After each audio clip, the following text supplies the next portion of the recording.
Hello students, so welcome back to my channel Riya study strong. और आज हम करने वाले हैं हमारी क्लास 10th साइंस का जो है हमारा चैप्टर नंबर 3 जो है धातु एवं अधातु।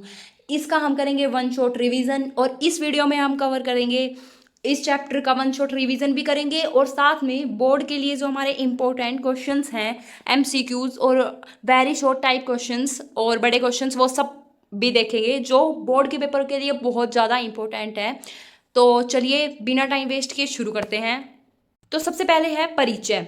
लेसन का नाम था धातु एवं अधातु, तो परिचय में करेंगे धातु और अधातु कि ये क्या होते हैं। धातु क्या है? वे तत्व जो सामान्यतः ठोस अवस्था में होते हैं, चमकदार होते हैं, ऊष्मा एवं विद्युत के अच्छे चालक होते हैं, पीटा व खींचा किया जा सकता है, वे धातुएं कहलाती हैं। सेकंड, अधातु क्या होता है?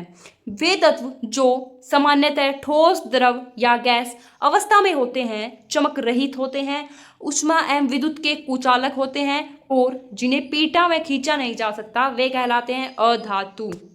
अब हम देख लेते हैं धातु अधातु में मुख्य अंतर।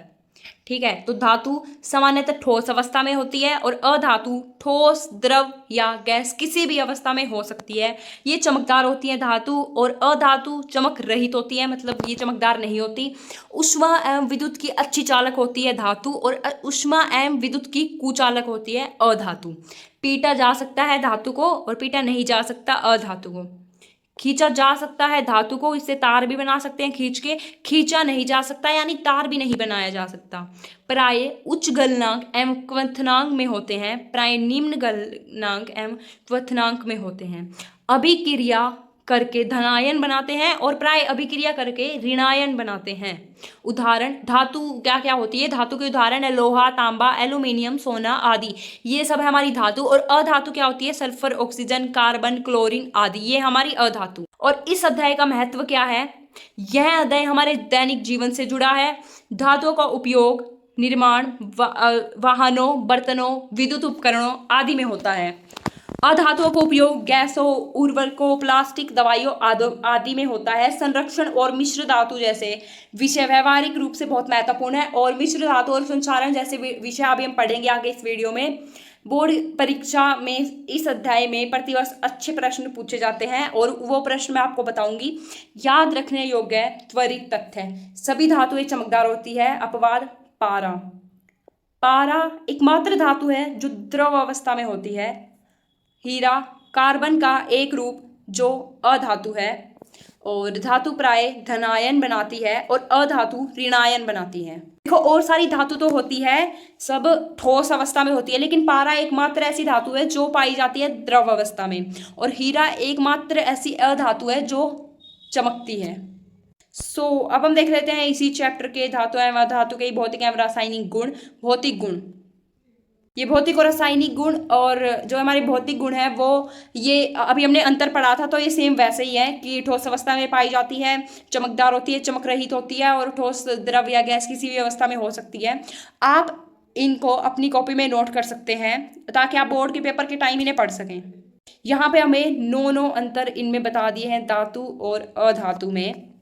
और ये देखो आगे ये अंतर हमने नहीं पढ़े थे। आघात वर्धक होते हैं, भंगुर होते हैं, ये पढ़ा था। तार बन सकता है और तार नहीं बन सकता। प्राय उच्च गलनांक और क्वथनांक, हाँ। प्राय ठोस, संघन एवं भारी होती है और प्राय ठोस, हल्के एवं कम सघनता वाले होते हैं। अब पढ़ लेते हैं हम इस चैप्टर के रासायनिक गुण यानी केमिकल प्रॉपर्टीज। धातु ऑक्सीजन के साथ अभिक्रिया करके धातु ऑक्साइड बनाते हैं। 2Mg+O2 2MgO। ऑक्सीजन के साथ अभिक्रिया करके अधातु ऑक्साइड बनाती है C+O2 जो बन गया CO2। पानी के साथ अभिक्रिया करके धातु ऑक्साइड बनाते हैं और हाइड्रोजन गैस निकालते हैं। पानी के साथ सामान्यतः अभिक्रिया नहीं करते। और तीसरा है अम्लों के साथ अभिक्रिया करके लवण और हाइड्रोजन गैस बनाते हैं और जो अधातु होती है वो अम्लों के साथ सामान्यतः अभिक्रिया नहीं करते। लवण के साथ अभिक्रिया करके क्रियाशील धातु कम क्रियाशील धातुओं को उसके लवण विलयन में से स्थापित कर देती है। ये इनका केमिकल रिएक्शन है। और लवण व विलयनों के साथ सामान्यतः अभिक्रिया नहीं करते अधातु। ये देखो हमारे बोर्ड के एग्जाम के लिए ये ध्यान रखने योग्य बातें हैं। धातु सामान्यतः बाएं और अधातु दाएं पाई जाती है। जो हमारे मतलब अगर देखो हमसे अंतर पूछा तो उसमें धातुएं सामान्यतः मतलब गारंटी नहीं है, लेकिन सामान्यतः बाएं और अधातु दाएं ओर पाई जाती है। सभी धातु अच्छी चालक होती है, उसमें विद्युत की।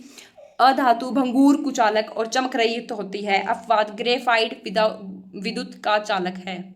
अब देख लेते हैं अभिक्रियाशीलता श्रेणी। किसी धातु की अभिक्रियाशीलता जानने के लिए हम उसे जल, अम्ल या अन्य धातु के साथ के लवण, विलयन के साथ अभिक्रिया कराते हैं। इसी आधार पर धातुओं को निम्नलिखित क्रम में व्यवस्थित किया गया है। ये जो ऊपर वाली धातु है वो है सबसे अधिक क्रियाशील, जो नीचे है वो है सबसे कम क्रियाशील। तो देखते हैं सबसे अधिक क्रियाशील कौन सी धातु है, तो वो है पोटाशियम। तो सबसे अधिक क्रियाशील जो हमारी धातु है वो है पोटाशियम, इसे के रूप में लिखा जाता है। Na सोडियम, उसके बाद कैल्शियम, मैग्नीशियम, एल्यूमिनियम, जिंक, लोहा, टीन, सीसा, हाइड्रोजन, तांबा, पारा शील है वो है Au यानी सोना, और उससे ऊपर है चांदी यानी सिल्वर। इस श्रेणी से हमें क्या पता चलता है, जो धातुएं श्रेणी में ऊपर है वह धातु नीचे वाली धातु से अधिक अभिक्रियाशील होती है। ऊपर की धातु नीचे वाली धातु को उसके लवण विलयन से बाहर निकाल सकती है। हाइड्रोजन के ऊपर की धातुएं अम्ल से हाइड्रोजन गैस निकालती हैं। यह है हाइड्रोजन। इससे ऊपर की जो धातु है वो अम्ल से हाइड्रोजन गैस निकालती है। हाइड्रोजन की जो नीचे वाली धातुएं हैं यानी ये सब, ये तांबे से स्टार्ट हैं और ये है 4, ये अम्ल से हाइड्रोजन गैस नहीं निकालती और इससे ऊपर वाली हाइड्रोजन गैस निकालती है। ये है याद करने की ट्रिक। अब देख लेते हैं संचारण। ये इस चैप्टर का बहुत इंपॉर्टेंट टॉपिक है। धातुओं की वायु, नमी या रसायनों के साथ धीमी गति से होने वाली प्रतिक्रिया को संचारण कहते हैं। इससे धातुएं खराब हो जाती हैं और उसकी सतह पर परत बन जाती है। आपने धातु का संचारण घर में भी देखा होगा, जैसे जो भी लोहे की चीज होती है उस पर हमारी जंग लग जाती है। जैसे देखो ये जंग लगी लोहे की चैन है, ये ऐसी है, और सुरक्षित लोहे की चैन, इस पे जंग नहीं लगी है, ये ऐसी है। गैल्वेनिक संचारण, जब दो भिन्न धातुएं आपस में संपर्क में होती है और नमी की उपस्थिति में होती है तो अधिक अक्रियाशील धातु क्षतिग्रस्त हो जाती है। इसे गैल्वेनिक संचारण कहते हैं। उदाहरण, लोहे की कील और तांबे की प्लेट का संपर्क। अब हम देख लेते हैं कि अगर हमारे लोहे पे जंग लग जाए, उससे संचारण से बचाव के तरीके, मतलब क्या करके हम अपने लोहे का, अपनी धातु का हम संचारण से बचाव कर सकते हैं, उसे खराब होने से बचा सकते हैं। पहला है पेंट करना, दूसरा है तेल या ग्रीस लगाना, और तीसरा है गैल्वेनाइजेशन यानी जिंक की परत चढ़ाना, चौथा है, फोर्थ है प्लेटिंग टीन, क्रोमियम आदि की परत चढ़ाना, स्टेनलेस स्टील बनाना और मिश्र धातु बनाना जैसे स्टेनलेस स्टील। अब देख लेते हैं मिश्र धातु होती क्या है। जब दो या दो से अधिक धातुओं या धातु और अधातु को मिलाकर उनकी गुणों में सुधार किया जाता है तो बने पदार्थ को कहते हैं मिश्र धातु, यानी धातुओं को मिलाना, वो बन गया हमारा मिश्र धातु। धातु या अधातु को भी आपस में मिला देते हैं, ये दो धातुओं को आपस में मिला देते हैं तो मिश्र धातु कहलाता है। पहली है पीतल बनता है तांबा प्लस जिंक। तांबा और जिंक को जब हम मिलाते हैं तब बनता है पीतल। इसका उपयोग होता है बर्तन, सजावटी सामान, ये सब बनाने में। कांसा यानी ब्रोंज, और तांबा प्लस टीन से बनता है, इसके बनती है मूर्तियां और मेडल। स्टेनलेस स्टील, ये बनता है लोहा प्लस क्रोमियम प्लस निकेल, बर्तन, मशीनें, चिकित्सीय उपकरण। और महत्वपूर्ण बातें, अभिक्रियाशीलता श्रेणी याद रखें। हाइड्रोजन के ऊपर की धातुएं अम्ल से अभिक्रिया करते हैं और संक्षारण से धातु कमजोर हो जाती है, इसलिए संक्षारण से संरक्षण आवश्यक है। अब है हमारा इस चैप्टर का सबसे इंपॉर्टेंट पार्ट्स यानी important questions for board exam. पहले देख लेते हैं 20 most important MCQs with answers हैं। निम्न में से कौन सी धातु है? धातु कौन सी है? सी तांबा। सल्फर, कार्बन और फॉस्फोरस सारी अधातु है। अधातुएं सामान्य कैसी होती है?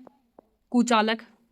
धातुएं उष्मा और विद्युत की सुचालक होती हैं और अधातुएं कुचालक होती हैं। सोडियम को केरोसिन तेल में क्यों रखा जाता है? जंग से बचाने के लिए। कौन सा अधातु ठोस अवस्था में भंगुर होता है? उपयुक्त इनमें से सभी, आयोडीन, सल्फर, ब्रोमीन।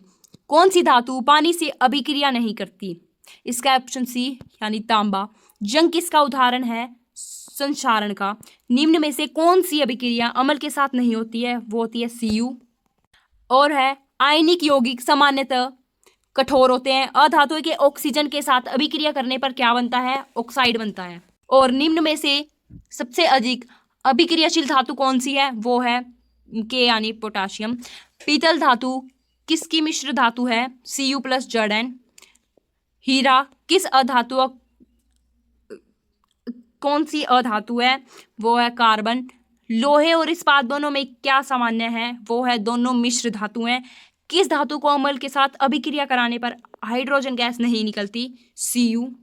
16 क्वेश्चन है, कौन सा लवण जलीय विलयन में विद्युत का सुचालक है? नमक का विलयन। संक्षारण किसे कहते हैं? धातु का क्षरण, मतलब धातु का जो धातु जिससे खराब होती है उसे कहते हैं। निम्न में से अधातु किस अवस्था में पाई जाती है? ठोस, द्रव और गैस तीनों अवस्था में। और जो ये होती है धातु होती है वो सामान्यतः पाई जाती है हमारी कठोर यानी ठोस अवस्था में। आयनिक यौगिक का गलनांक कैसा होता है? बहुत अधिक होता है। किस धातु का उपयोग विद्युत तार बनाने में किया जाता है? तांबा। अब देखो जल्दी से हम कर लेते हैं इस चैप्टर के 10 very short answer type questions. धातु क्या है? वे तत्व जो सामान्यतः ठोस, चमकदार, ऊष्मा एवं विद्युत के सुचालक तथा तन्य होते हैं वे धातु कहलाते हैं। अधातु क्या है? वे तत्व जो सामान्यतः ठोस, भंगुर, ऊष्मा एवं विद्युत के कुचालक होते हैं अधातु कहलाते हैं।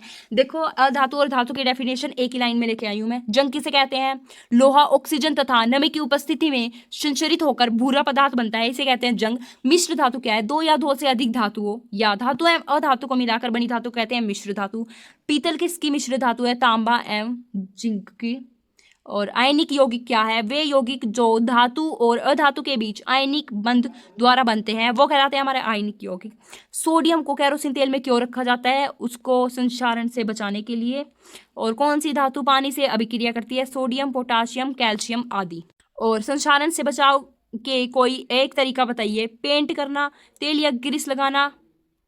और विद्युत चालक के रूप में किस धातु का उपयोग होता है? वो होता है तांबे की धातु। देखो यहाँ पे है 10 शॉर्ट आंसर टाइप क्वेश्चन ही हैं। ये छोटे छोटे हैं तो आपको करने हैं खुद।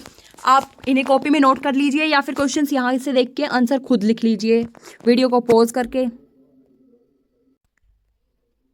यहाँ पे है हमारे NCERT एग्जाम्पलर यानी हायर ऑर्डर थिंकिंग क्वेश्चंस। तो ये क्वेश्चंस भी आपको करने हैं, ये प्रैक्टिस के लिए हैं। तो ये आप कॉपी में नोट कर लियो वीडियो को पॉज करके। सो गाइज इसी के साथ हमारा चैप्टर होता है ख़त्म। और आज हमने इस चैप्टर का किया है 1 शॉर्ट रिवीजन, वो भी बहुत कम टाइम लगाया है, 13 से 14 मिनट का ही। और अगर आपको ऐसी ही वीडियो चाहिए तो हमारे चैनल को सब्सक्राइब करें, वीडियो को लाइक करें और शेयर करना अपने दोस्तों के साथ मत भूलना। तब तक के लिए बाय बाय, मिलते हैं कल एक नई वीडियो के साथ। बाय।